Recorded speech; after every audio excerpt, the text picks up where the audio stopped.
Welcome back to the AIMinds podcast. This is a podcast where we explore the companies of tomorrow built AI first.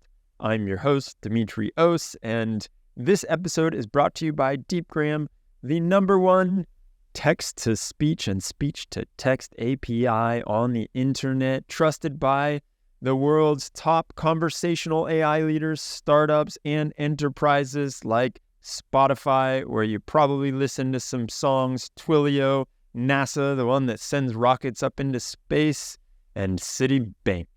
Today we're talking with Neil, the creator of SuperWhisper. What's going on, dude? Hey, how's it going?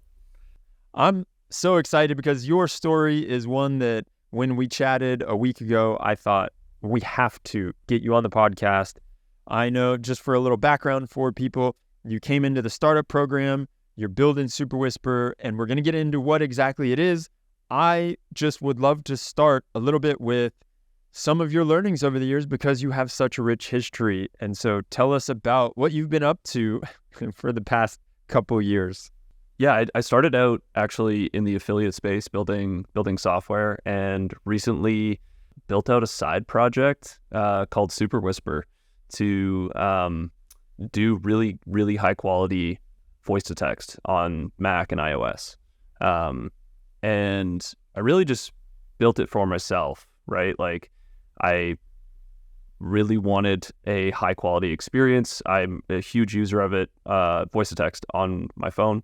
And I thought, the Siri implementation, sorry, Apple, but it's very, very bad. Like it gets most words wrong. It doesn't work in a lot of apps. And, seeing all the technology that was available, just decided to throw something together. And It turns out it was really great. Like, it worked amazingly well. I could get it to do things that, Apple's dictate just wouldn't even come close to. So crazy. Yeah. It just went from there. The feedback's been incredible. So, I put it out and just had, hundreds of people, like gushing, saying how much they were loving it and how much they were like converting over to using dictation daily, and decided to take like what was really just a side project, kind of build it for yourself, sort of thing, and take it into be a real commercial product. So yeah, you scratched your own itch. Yeah, it's been a huge learning experience too. I mean, I have a lot of software development experience, but this is my first time building something that's so heavily that requires so much compute on the user's computer, and then also my first time doing like a Mac application that uses this level of their native APIs. The first time doing like a really heavy audio management application. So it's been really fun. I'm just a state of learning. It's really great. Yeah, and I want to get into also the fact that you're now like the solo founder, the solopreneur, and how that learning, I'm sure, has compounded too. Because 100%. in your last venture, for those that are listening, this is not your first venture. You kind of glossed over it, but maybe we could talk about what you mean by saying you were in the affiliate space, especially because we, as Deepgram, we just set up an affiliate program, and we are using a tool called PartnerStack, which I think you know quite well. Yeah. So I founded PartnerStack along with 3 co-founders in 2014. And we went through YC and worked on it for nearly 10 years. Yeah, we basically help software companies find people who love their product and have a significant marketing channel and want to, co-market with the products that they love. So, somebody who writes about AI might be an affiliate of Deepgram and write about what they're able to do or what products are doing with Deepgram.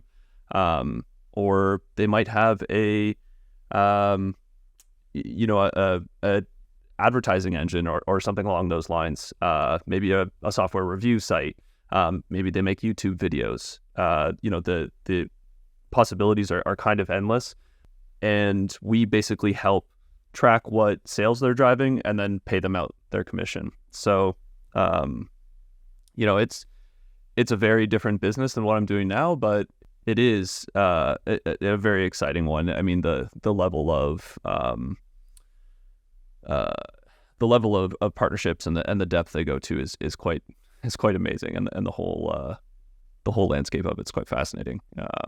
It really peels back the curtains on a lot of the stuff on the internet. So it abstracts away lots of those headaches of tracking the affiliates and empowering your super users to be able to talk about you and get a little something for talking about you. So if anyone out there is interested in talking about Deepgram and wants to become one of our partners in the ecosystem, feel free to just go to deepgram.com/affiliates and you can find all the information that you need there.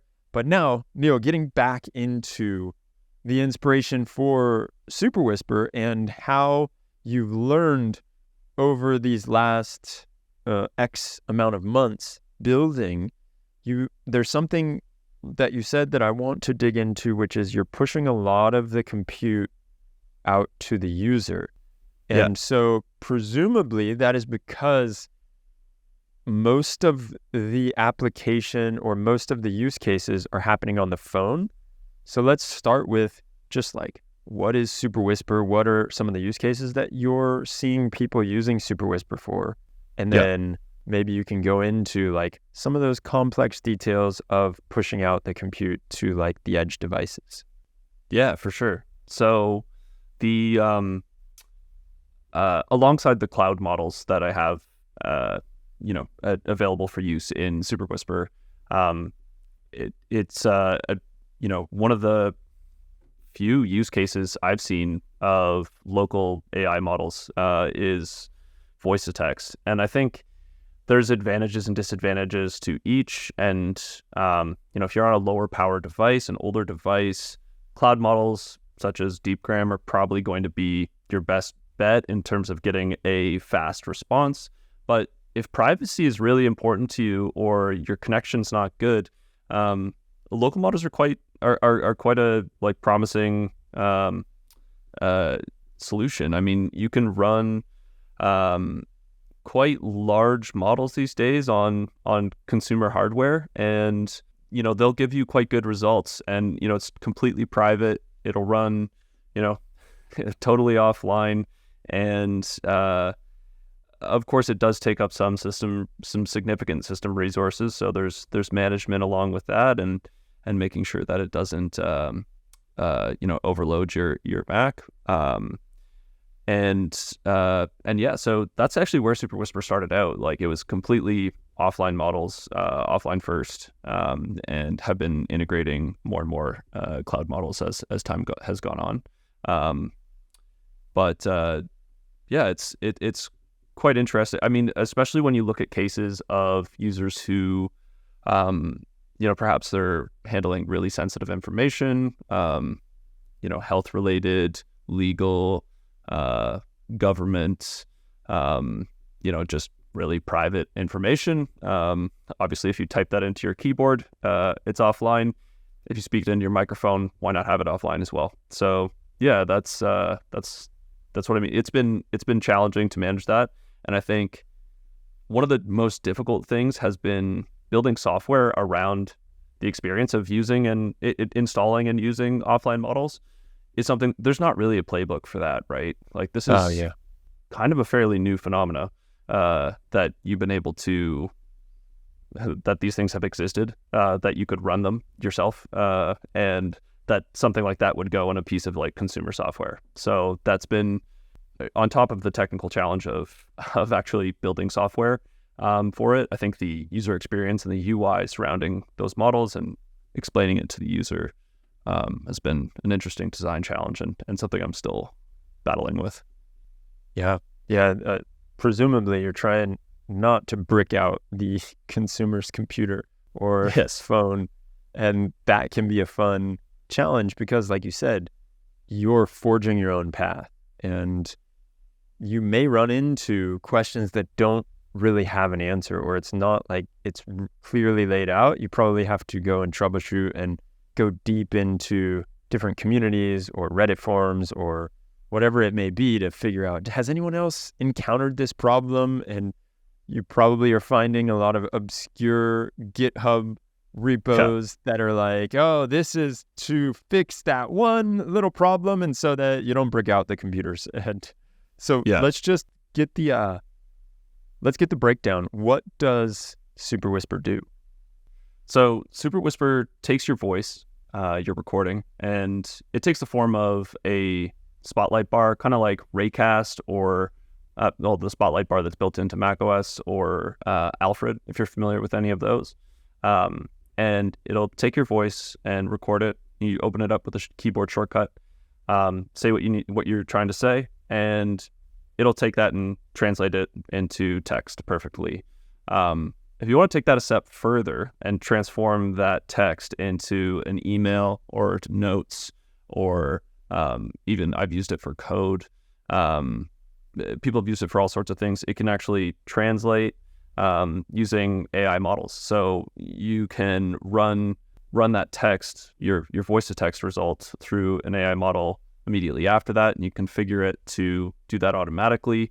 And it'll automatically paste that into whatever app you're using. So you can imagine you have Gmail open, you're reading someone's email, and you just respond to it aloud and have the resulting perfectly formatted email with, say, an opening paragraph, bullet points, a couple of highlighted questions, a summary paragraph, and then a sign off. And all of that is done off of, a quarter the amount of words of what is actually presented in the email.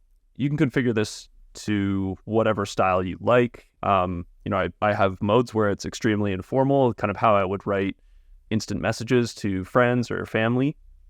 And then stuff that's much more formal, such as writing, documents, prose, notes, that kind of thing. And then, business email, personal email, that kind of thing. So it's quite flexible. You can do a lot with it. And one of the other big use cases is recording meetings. So, and the actual meeting recording's been in the product for a while. So it'll give you kind of a live transcript of the meeting. So whether you're on Google Meets or Zoom or a Teams call, Slack, you can record a meeting and have that all those transcripts end up in the same place. And a feature I'll be launching today actually is speaker separation. So it'll be able to identify, speaker 1, speaker 2, speaker 3, and then you'll be able to label those chunks as a certain person. So, I think that's interesting. A lot of meeting recorders have that utility built in already, but the difference with SuperWhisper is you'll be able to have that transcript in the same format as, regardless of which meeting software you're using. And then on top of that, you can have that transcript pushed over to the language model and have it summarized, do key takeaways and notes, again, in a consistent format, regardless of how you're having that conversation software-wise. So, it's a big tool. There's a lot you can do with it.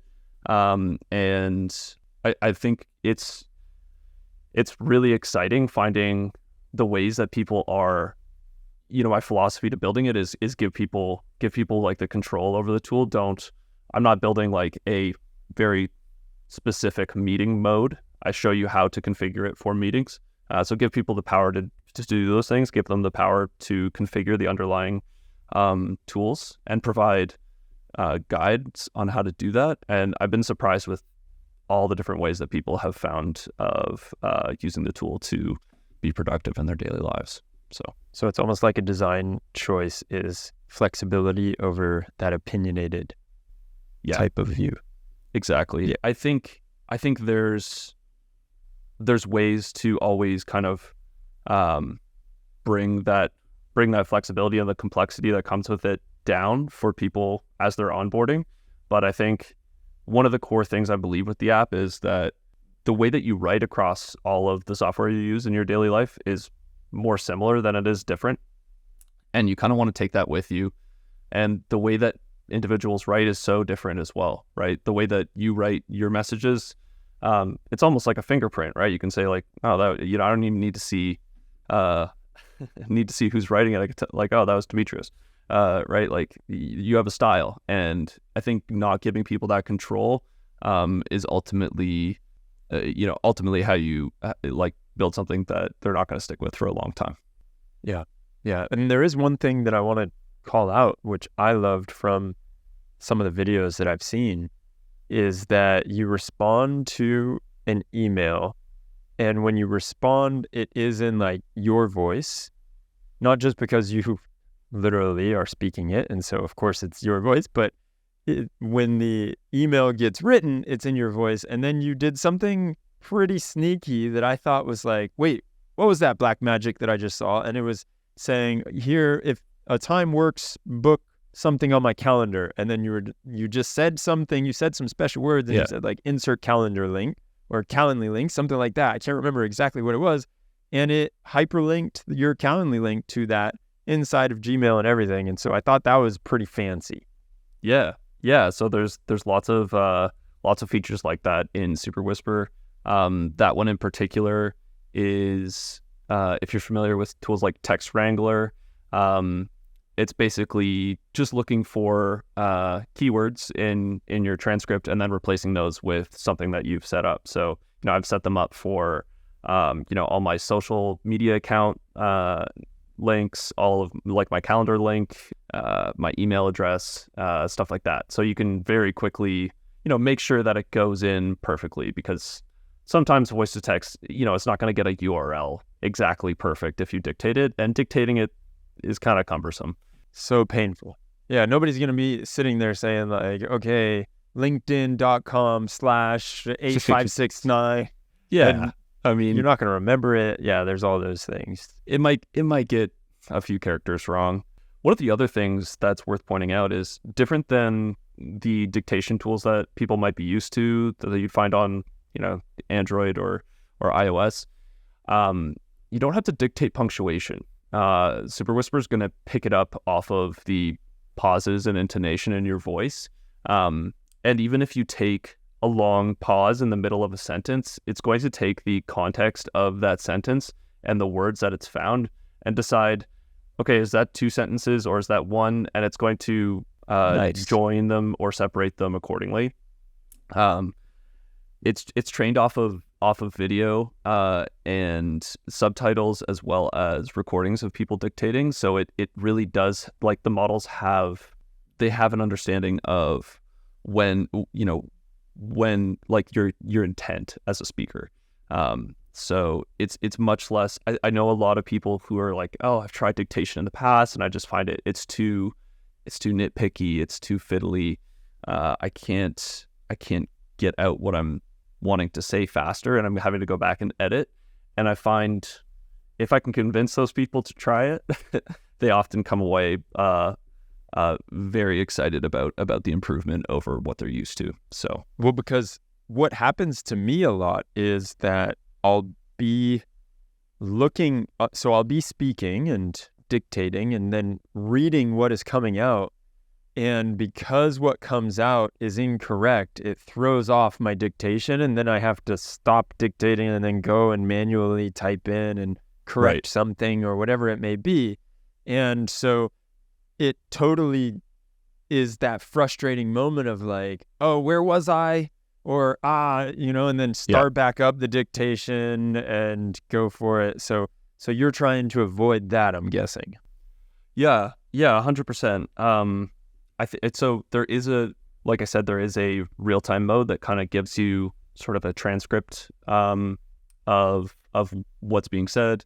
Typically, you're using those for if you're taking, notes on a video or you're in a meeting. But yeah, a lot of people prefer to, once they get into the flow of using it and trust the tool, they prefer to have that off when they're just writing, because not seeing what you're saying or how the computer's interpreting it until you're done frees up your brain to continue thinking about whatever you're talking about. So 100% focus on your message and what you're trying to write. And I think that's important, especially when you have a language model kind of cleaning up the punctuation, grammar, sentence structure, like reorganizing the ideas and just making sure that you're not so constrained to make sure each word placement is perfect, as long as the general ideas gets across. You can even do mid-sentence corrections, right? If you say something that's not quite right, and then say, oh, wait, sorry, no, I meant 3 p.m., not 4. You can set up the language model to go back and take that 4 p.m. piece of information and replace the 3. Or it'll know cool. that is the correct piece of information. Right. So it really does release you from the like kind of nitpicky nature of traditional voice to text. And how funny is that the user experience is actually better not seeing what you're saying, because it makes complete sense to me. When we're talking right now, there is no text that is coming up showing us what we are saying in this conversation. I think it would be way more distracting if I had subtitles that were happening in real time as we're talking, and I wouldn't be able to follow the conversation or give you my full attention. So it makes a whole lot of sense that you wouldn't necessarily want that, especially not 100% of the time. Yeah, I mean, it's going to be up to user preference, and I think a lot of people initially are maybe uncomfortable with it. So there is the option there. I think there is some utility in it as well, being able to go back and reference, say it's a many-person meeting, maybe you get pulled over to something else, being able to scroll back up and read through the transcript to catch back up. That's utility, and it's in the tool. So, I mean, you can choose, but yeah, for me personally, if I'm writing something, I don't want to see the immediate feedback. I find it's too much. Well, let's talk about the writing, because I think that is a huge use case, and I'm seeing more and more people talk about how they are writing their blog posts by dictating. I personally have the hardest time continuing my train of thought when I dictate. And so I feel like it's great to get almost like a first pass and try and get everything out there really quickly. But at the same time, I feel like I get to a certain place and then I forget where I wanted to go, or my words get ahead of me. And so maybe it's more of an art form, and if you practice it, you get better at it. But I would love to hear like how you've been using it for writing. I have the app structured in a way where you have access to all the features, even every single paid feature,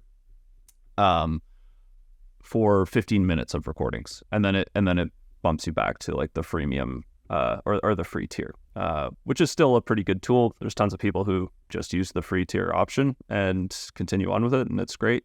I think it misses a lot of the huge like power advantages with the tool, but I think if you sit down with it for 15 minutes and kind of break through like your maybe your past experiences with dictation and kind of the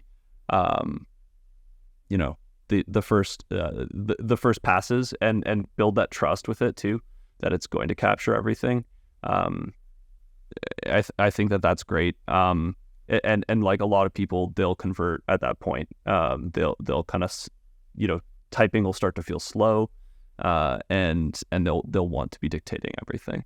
So the process of writing with it, I mean, the tool is not meant to be used as one big recording and then give you a whole document necessarily. It can do that. I think it's best used in conjunction with, pop open Word or Notes or, whatever you're writing with. Especially if you have an idea for something, just get it out there on the page, and go, paragraph by paragraph or 2 paragraphs at a time. You can actually, with the language model, you can get it to restructure your sentences if you want to do things like simplify my language, or alternate the vocabulary, or like the hard hitting hard hitting sentences and softer, more comfortable sentences, to kind of create interesting writing. Those sorts of transformations on what you've said is possible. So I think what it can do for a writer is quite powerful, and something that should be able to free them up to not think so much about the mechanics of what they're writing, and more so on the idea of what they're trying to get across. So yeah, I mean, I would just say it does take a bit of effort. You know, the first time you sat down to a keyboard, were you instantly comfortable typing? My guess is no. So like it is learning to use a new tool. Actually, and now that you say that, it's funny because I do see it as something, it's maybe the way that I was trying to do it in the past wasn't necessarily the optimal way. And I like this idea of, hey, maybe you're going through a document, like I'm reading a paper about AI, for example, and I want to give my thoughts on that paper, or I want to highlight some of the key sentences or key points in my own words, as opposed to just like flipping it and highlighting it. And so I have it on, right? I have SuperWhisper with me, and it is on listening while I am scanning this document, but it is taking notes as I'm speaking them. And, oh, wow, isn't this interesting? They're doing this, or they're trying that. Okay, they're using these words, or they're using this formula.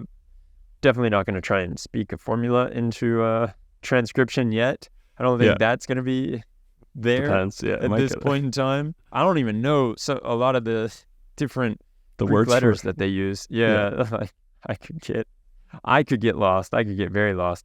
But like having it there is just, again, it's hanging out, listening to me, and taking down everything that I have, as opposed to what I was doing in the past, where it was like, okay, now it's time to take all of my ideas that I have in my head and get them onto a piece of paper.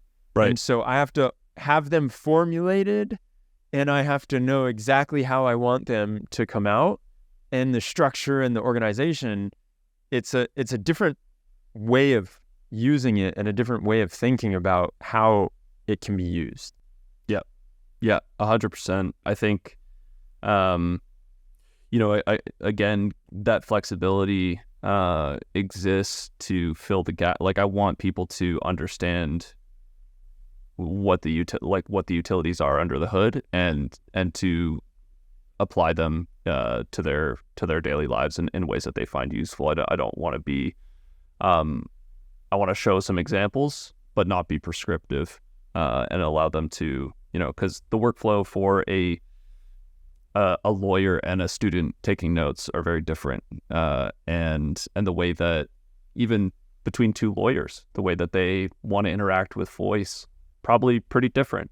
They're different people, different experiences, maybe different skill sets. Maybe one of them's a lifetime dictator and has a workflow that they like, and the other one's never used dictation before, and so there's got to be that flexibility to adapt to the workflow that they're used to, but hopefully elevate it, and then something different for someone who's just entering, building it into their daily workflow. So that's so funny you say a lawyer too, because my dad is a lawyer, and I remember him when I was growing up going into his office, and he had one of those recorders, and he would sit there and talk into it, and it would be very short snippets, right? Like this, blah, blah, blah. And he had his style and his workflow. And then later he would get the, whoever it was, to type it up. So he would be recording it, and then he would get some assistant to type it up. And now all of that does not need to happen. Like, he doesn't have to have somebody type it up. It can be in real time. He can see it as he's doing it, or right after he's done it, he can get a summary of all of it, or maybe suggestions on where to make it better. And so I think that is super cool. I imagine you've seen a few other use cases. Like, it sounds like for a lawyer, that's a no-brainer. Yep. Also a student, another no-brainer. Like, what are some of the other ones that people have come to you with? Yeah. basically everybody in the medical fields, and I think a lot of people go to traditional medicine, like, in hospital, but even more heavily outside of that, outpatient clinics take an absolute mountain of notes every day, and their requirements to take notes are actually quite high because of the filing process that they have afterwards to interact with insurance providers. So they're having to document, codes for different procedures, and they have to take very rigorous notes of every single session, because if they don't and they get audited, they're in trouble. So Yeah. A ton of a ton of different applications there, right? Like, and not even necessarily like physical health, but psychology, therapists, that sort of thing. Tons of productivity enthusiasts. People who are content creators, writers, a lot of people who are really into personal knowledge management, a lot of software engineers. Yeah, I could see it being fascinating for someone who just picks up their phone in the morning and speaks into it as like a diary in a way. Mm-hmm. And then you can have it all there and have it be something that's just able to capture your thoughts. Like I wish I could do it like every morning when I woke up and just capture how I'm feeling, what I'm getting ready for in the day, and almost document my life in that regard. Yeah. A lot of people are more so than, I guess, waking up in the morning, but with the iOS application, I'm getting the feedback that a lot of people are taking it on a walk. So they'll start recording, and then just record thoughts as they come up on their walk, which is quite nice. I really like the idea of just taking that time to have nothing in front of you and just be talking. One of the most motivating, actually, now that I'm thinking about it, is those with disability, both permanent and temporary. So I've gotten people who have installed it on their parents' laptop if their parent has dementia. I have people with dyslexia telling me that it's helping them with organizing their thoughts. Nice. Sometimes writing can be overwhelming. People with repetitive strain injuries, or if they're, I had one guy who was getting back surgery, so he was in bed for 3 weeks. And so he had his laptop propped up, and he's like, has to be in this one position, can't move his back basically. And was using dictation for that whole time. I had one of my close friends actually broke his hand opening a jar of pickles, of all things. snapped like one of the bones in his hand. I know. Oh my God. Crazy. And he became a power user of SuperWhisper like immediately after that. So it's been awesome hearing about like how it's helping people. And that continues to expand as like the product is coming to the phone, and people are getting their hands on it there. So excellent. Well, Neil, this has been fascinating, man. I really appreciate you coming on here and talking about your journey and talking about SuperWhisper. Anything else you want to mention before we jump? I know there's all kinds of cool stuff that you're doing, and so people can get involved by going to SuperWhisper, Googling it. But then you've also got really cool use cases and demos on your YouTube channel. So I encourage, if anyone is at all curious, go check out SuperWhisper on YouTube, and you'll see all the different ways that Neil is talking about right here. Yeah, it's superwhisper.com, SuperWhisper app on Twitter. That's pretty much it. Yeah, I would really recommend checking out the videos. They're the easiest way to really understand what you can do with it. So Yep. As it was for me. That was what was the mind-blowing piece. When I saw you put in that Calendly link, I was just like, whoa, play that back. Did I see that right? So I love it, man. Well, this has been great. And I super appreciate you being part of the Deepgram startup ecosystem. It's really cool to see. and wish you continued success with everything you're doing with SuperWhisper. All right. Yeah, thanks, man. Take care.